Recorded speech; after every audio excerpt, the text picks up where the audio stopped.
Hey, Sean. How we doing? How's it going, guys? What do we got here? Beaded lizard. Fantastic. Sean, why are you wearing gloves, man? Why am I wearing gloves? Yeah. Why would you be wearing a glove with this animal? Because it's venomous. Oh, interesting. If you're saying venomous. Travis, put your hand in there. See if hungry. He's actually pretty tame. I mean, I'm not. To pull him out of the cage and put the gloves on. Yeah. Once you got him out, they're usually not so bad. He's looking pretty stout. Is that a sign that he's getting worked up, or? No, he's he's unreal. Well, yes, it could be a sign that he's getting worked up. In this particular case, he's not so much. Just kind of expressing that he is here, and large and in charge. But I'm not worried about him turn around and suddenly snapping at me or something. Cool. Good boy. The problem with these guys is if they do decide to bite, it's hard to get them off. They don't like to let go very much. What do you think, Travis? So can I hold him? If you're comfortable with it. Just support him all the way? Yeah. And if you're not, Try to rub this. If you're not dropping. That's good.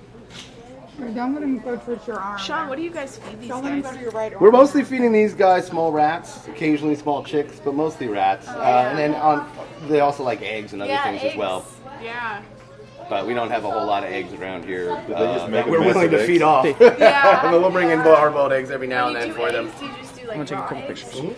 No, we usually hard-boil. Oh, okay.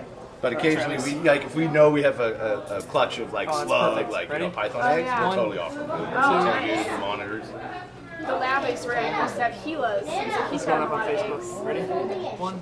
Yeah, we can't do the Gilas, unfortunately. Wish we No, could. no. I know, right? My friend, stop moving, my friend. Alright, ready? One, two. Yo, really? Thank you. I appreciate that.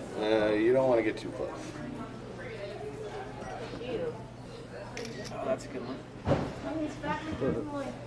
Pretty badass, huh? How Sure. old? About Sean? This cannibal, God, we've had him in our collection. I'd 4 pounds. have to say he's got to be at least 10, 4 to 6 old at this point. We've had him for a long, long time. Long time. He's been here for. He used to be at the old owner's home.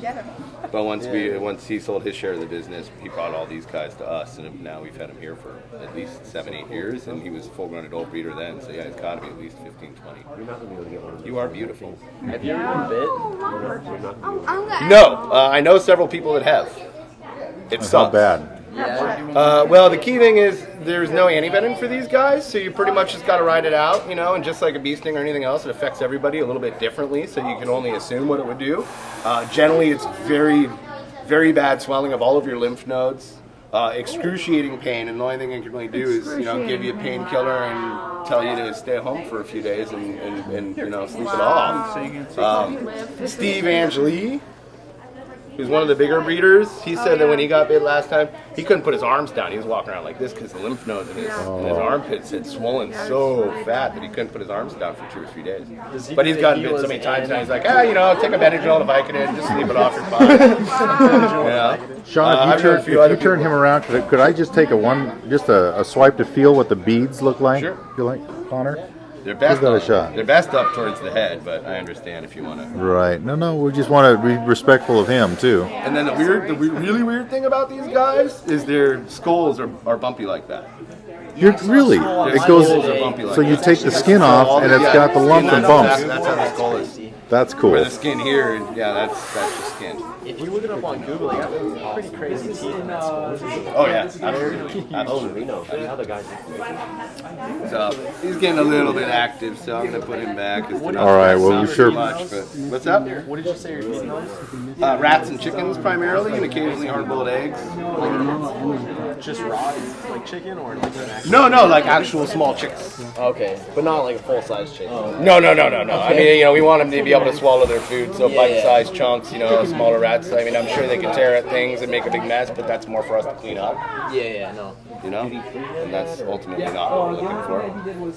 Well, thanks for getting them out for us. Yeah, no problem. He's That's Yeah, the little one at the counter is actually pretty nice too, but the littler ones, when they do react, they react very, very fastly. So you got to be very quick. You got to be a little more careful. monitors just don't have anything on these guys. I mean, the texture of their skin, the coloration, the shape of their head, This is the closest thing we got claws, to the monitor. tongue action. Buddy.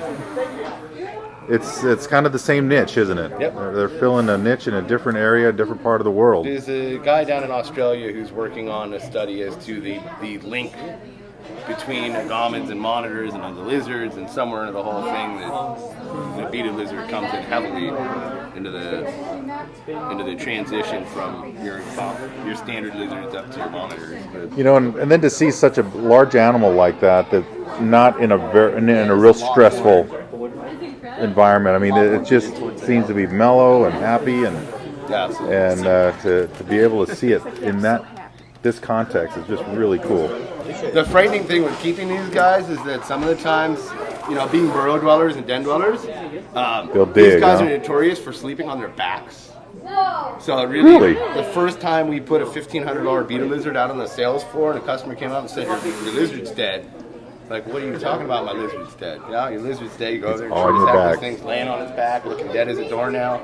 You open the cage, you go to stick your hand in there, and boom, just like that, they flip over and they're like, what's going on? You know? You're messing with me? Huh? You're messing with me?